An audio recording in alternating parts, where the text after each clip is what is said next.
Hi, welcome to EDL 853, Special Education for Leaders. My name is Dr. Clay, and I'm going to try to give you a few pointers to help make this class less stressful and more productive, better outcome for you. So let's get going. Also, there are, throughout the video, there'll be some hidden gems that you need, and when you successfully complete those, you'll receive 50 points for completing and watching this video. I will post in the Google Slides. I will pull out those couple of things, and then I'll post just the slides into our Google community so you can reference it more quickly to help you get through the class. So let's get going and get this done. A little bit of background on me. I love camping. I've been married for 32 years to my best friend. I have 2 sons, 2 grandsons, a wonderful daughter-in-law. We now have 2 fur babies, a German Shorthair Pointer who is absolutely scared to death of everything that makes noise. He's scared of the dark, scared of birds. He's scared of me popping my gum, you name it. Have a little dachshund who is my shadow, follows me absolutely everywhere. I love teaching adults. I love preparing teachers and principals to go out and prepare our future. And that's just my passion. The other passion I have is to work with special education, and especially people who are going to go back and work with special education students. To me, they're not special education. To me, they're just students that learn a little bit differently. The key to this course is communication.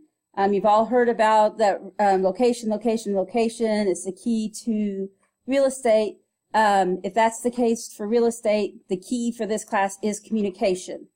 Now, for some reason, some of my emails don't work right. I think it's probably something to do with I had a Fort Hays email as a student and now as a professor. So here's the deal. If you email me during the week, Monday through Friday, and I haven't responded to you within 4 hours, call me. And here, let me move the slide. You've got my Fort Hays email address. This is the one I receive as a teacher. Here's my phone number. During the week, if you don't get something back from me within 3 to 4 hours acknowledging that I received your email, call me. On the weekends, let's cut it down to a couple hours. And I try, even if I'm out doing something, if I'm camping at the lake or something, I will always have a computer or iPad or something with me to be able to get on and see what's going on with your assignment. But if you don't get a response back from me acknowledging your email, please call me, because I don't want you waiting around thinking I don't care. It's maybe just because I didn't get the email. Now, I do go to bed rather early. I go to bed around 9, especially during the week. But don't worry about that. My phone won't ring through. And so go ahead and call me, because I'll get it the next morning. I promise not to call you before 5 o'clock when I get up. But I would answer your email so that if you have some time before school or something, you could work on that. Due dates. You'll notice there's a rubric in the modules in the course shell. I also have it in the slides in a little bit. But if you we have lives. So let's say you have ball games or something come up. Call me before your due date and say, hey, I'm not going to make it by this due date. So this is all happening in my life. We'll make arrangements to work around that. Or if you have an emergency and you miss a due date, call me and just let me know that life got a hold of me and I've had this and this has happened. We'll work on that. Now, if you call me and you're like, hey, I decided to go to a K-State football game and didn't get my homework done, probably not going to be super sympathetic, but just communicate. And that's what those whole slides are about. In the same way, if you look in Blackboard and look at your grades and you're like, well, I don't know why I received this grade, I usually try, my practice is to grade everybody's grade and then I'll put your grade into Blackboard, and then I try to email everybody the same time. So say I graded Monday night, graded Module 1, I put the grades in, and I'll try to email everybody, even if it's, hey, it looks great or something. But if that still didn't make sense, email me, call me, get in contact with me. Please don't wait until week 8 to say, I don't know why on week 1 I didn't get full points. Call me, get a hold of me, and figure out what's going on so that we can work together, because maybe you didn't understand something. I'm here to work with you. I'm not here to penalize you. I want you to come out of this class understanding special ed. My goal is to help you learn where you can keep yourself out of the newspapers and out of the news, on news at 10. I don't want you to be in that news, and I want you to be able to work and help all students achieve their full potential. So best thing is just communicate with me, and we will get through this. Standards. I know if you've had any classes at all, you've heard about the standards.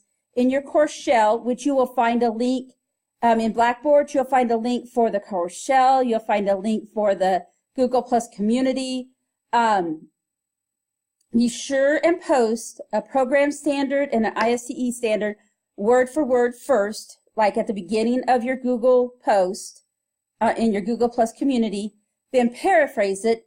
And there's several assignments then that I expect you to embed it in it.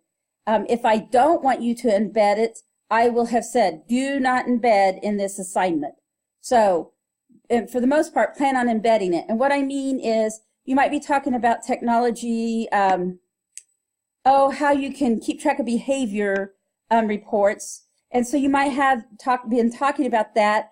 And so then at the end of that sentence, you would put in parentheses the standard that would apply to that. That's what I mean embedding. If that's not clear, call me. We'll talk through that. Okay, there's 10 modules, and I kind of just try to briefly go through them so that I can help you avoid the common mistakes that have happened in the past. As you're going through these and you've read through the directions, if they don't make sense, get a hold of me. That's what I'm here for. Module 1. I went through this summer and tried to write all the directions. So I made bulleted points, and they're there for a reason. That's the topics that you should probably cover. Even though this is an easy assignment, don't wimp out on it. Make sure that you spend some time and get, put the information in. Very important that there are specific instructions on how to post your video to Google Plus community. Please do that so your classmates can see your video and so that I can see your video, because if I can't see your video, I can't grade it. Module 1A. These same instructions also apply to Module 4A, 7A, and 9A. First of all, put your standards up there, word for word, paraphrase them. Then you're going to list the name of 5 classmates that you commented on their posts. And then the last thing I would like you to post is which standards you use that would apply to this lesson. So you'll list the standards, again, and you've listed them at the top, all of that. So you've already listed them. Sorry about that, a little confusing. But tell me how they applied, how it affected this lesson. I hope I didn't confuse you with that. Module 2. This module includes reading a dissertation. I always like writing that. But then I add don't panic. And really, don't panic. It's not that big a deal. First, read the abstract. That's right at the front. It's kind of like just a brief summary of what the researcher studied and what they were going to do. It's pretty short usually. Should be a page, maybe a page and a half. Chapter 1 usually isn't very long and usually kind of gives a brief, hey, this is what we're going to do, this is how we're going to do it, and this is why we're doing it, and this is what we want to prove or disprove. So it kind of gives you an idea of what's going on. I always choose to read the summary of the findings. That tells you what the researcher found in their study. And then now, the reason I didn't give you a chapter on that is because it varies depending on the study. And then, and those are listed in order. So let me see. Now, if you were writing a dissertation, I would really expect you to read the whole thing, but not for what you're doing here. All right, and then this slide tells you what you need to do to be able to complete the assignment. In the course shell under Module 2, I've given you some headings, but I really want you to stop and think about what they're saying. Don't just kind of, regurgitate the information. think about what the researcher and the author of the dissertation is saying. Don't just stay on the level of what he was saying, but reflect and look deeper and spend some time thinking about what he was meaning or she was meaning. I don't remember what they were writing about. In this paper, you will embed standards into that paper. Okay? Let me see. Sorry about that. Module 3,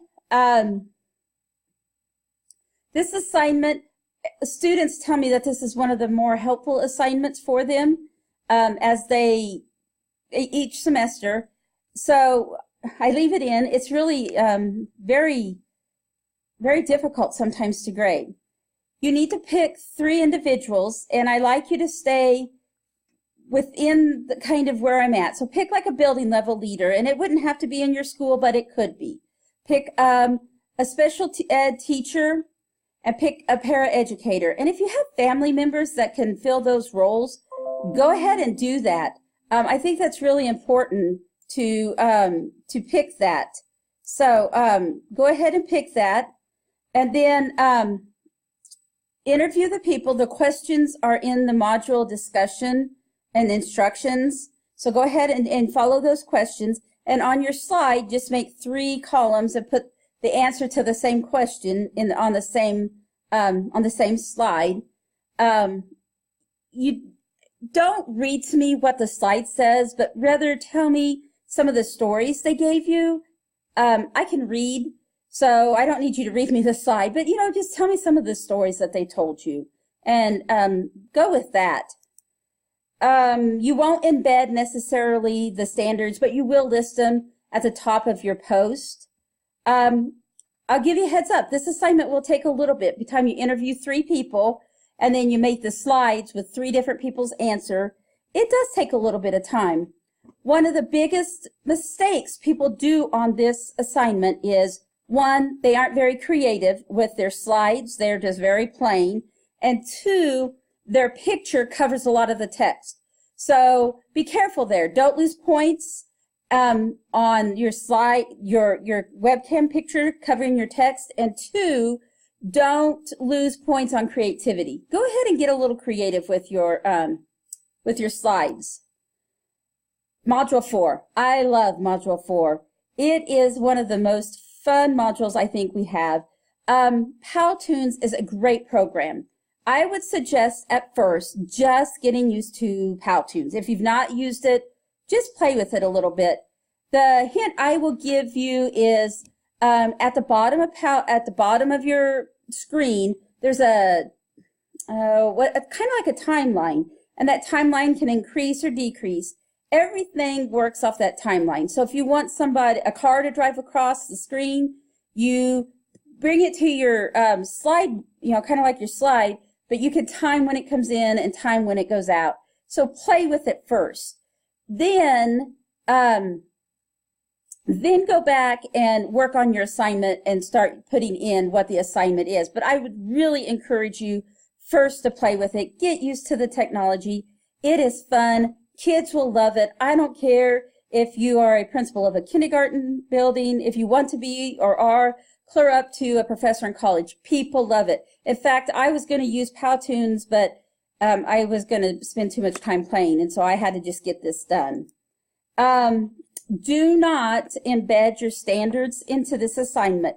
The reason being is this assignment you could possibly use for other programs or for other uses. So don't embed your standards, all right? If you get frustrated with the technology, call me. I would love to walk through with you on it. I really love this program, and I think you will find it's great.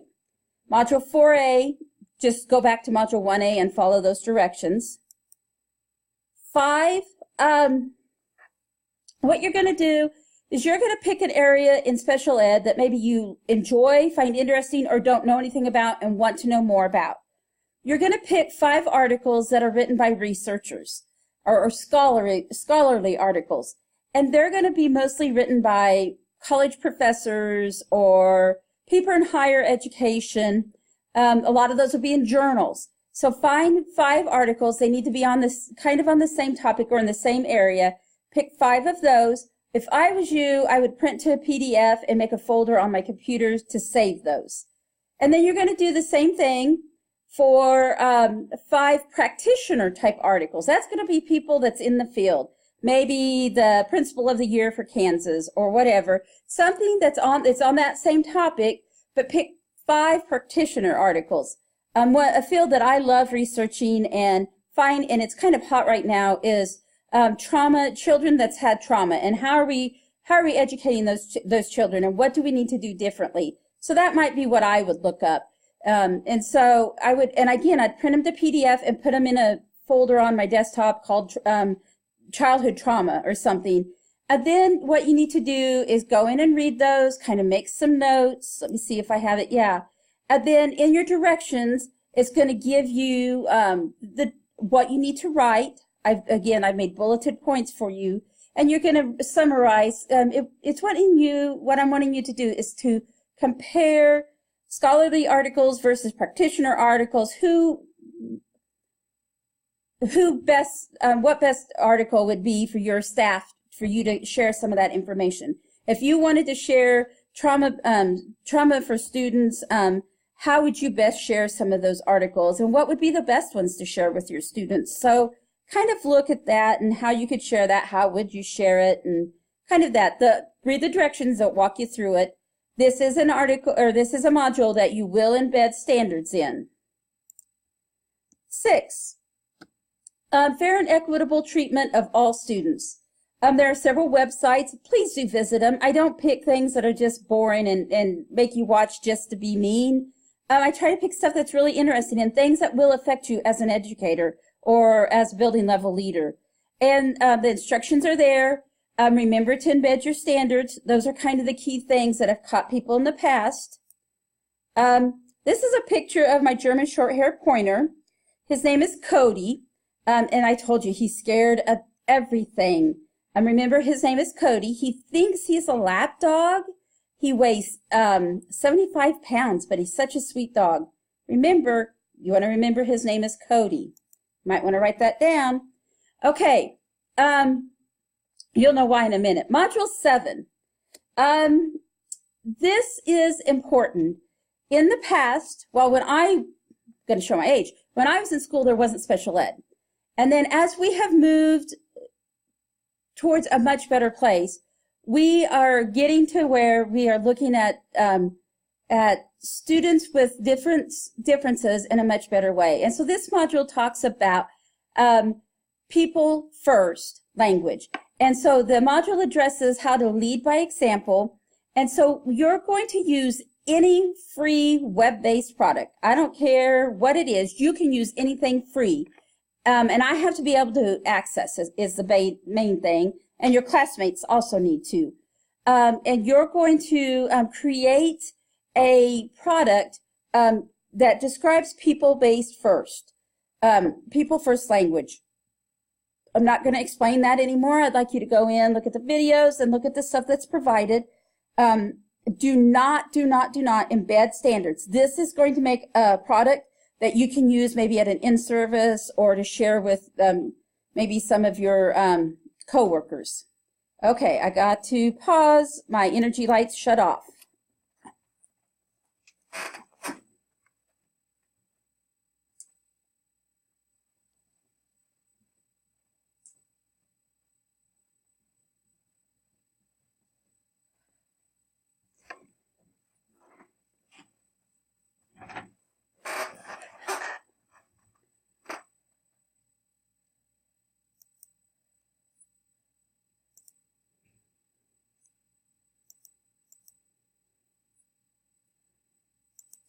Okay, Module 4A will be done just like Module 1A. Module 5, wow, it's going crazy. We've already talked about Cody. We've done this. Okay, here's the biggie. This is your case study. I moved it to the middle, no, not the middle, but earlier, so that you would have a chance to work on it and make sure everything was right and not have to be fixing it at the end. This is worth 130 points, has a completely different rubric, and is attached inside its module. Here's how I would do it if I was a student. I would look at my rubric, go for the one for the most points, look at it, and write towards it. Read the whole story. A lot of times people that are still classroom teachers try to write this as if they were a classroom teacher. Throw that out. You're writing this answer as if you're a building level leader. Building level leaders, that's hard to say, need to completely think about stakeholders. They need to solve this for the best outcome for all stakeholders. And so think in that terms. How can I solve this for the best of all my stakeholders? This are my two, a number that's really important. You might want to write that down. These are my two grandsons. This one is Malachi, he's 4, and this one is Merrick, and he's 2. And we camped this summer. Now, if I want to go back, nope, sorry, I already go forward. So that module 8, just go through the directions step by step. If you get stuck, please call me. The reason we do case studies, and I don't know if anybody's told you, but the reason we do them is when you go take your praxis test, you will end up doing case studies. And so nobody told me that when I was doing my building level at Fort Hays, so I want to tell you that. And that's why we do them, and I want to help you do them as most efficiently as you can. Nobody told me that, so I was writing like 10 pages on these. Don't write 10 pages. And we used to have to write them like a report. So you do slides. If you need help, please get a hold of me, all right? Okay, Module 9, now we're kind of on the downhill trend. After that big Module 8, you're going to be okay.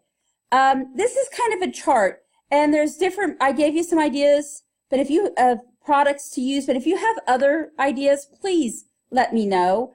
So you're going to make an informative chart, and just go ahead, do not embed standards, make your chart, and just post it, and then you're going to do 9A, just like you've done 1A, 4A, 7A, so just do 9A.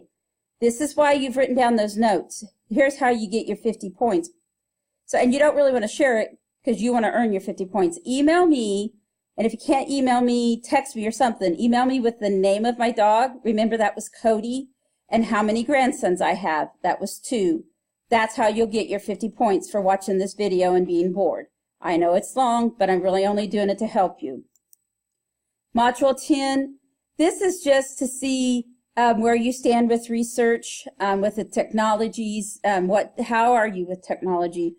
You're going to be the leader, and I can tell you right now, as a special ed coordinator, I work with people that are better at technology than I am, and I work with people that are way worse with technology than I am, and you have to kind of find where you're at and be able to improve where you're at, but also help those that aren't where you're at to help them step up, and humble yourself and ask the ones that are better. So just kind of sum that up. Module 10, read the directions and follow it. It's going to be one of those that if you have a lot of work in your other classes, this one you can get done easily and quickly and spend it. This video has been hopefully helpful. I would like some feedback on it, please. I don't want it to bore you. I don't want it to be too long. Oh, remember to embed your standards on number 10. But I do want it to kind of help make things a little easier for you. Final thoughts. Review the rubric. It's in the syllabus. I made a checklist. There's a video rubric that's in the beginning of all the modules. Read that. I do grade all the projects. Sometimes it takes me a little bit of time. Please be patient. Okay, but I use that rubric that's in the syllabus or the slide one that's the same thing. I just made a checklist one. I use that for all grading except the case study. The case study has its own. And remember, communication's the key. If you have any questions, please feel free to give me a holler, call, email. Text is great even too. So whatever you need to do, good luck. And I hope we have a great semester. Thank you.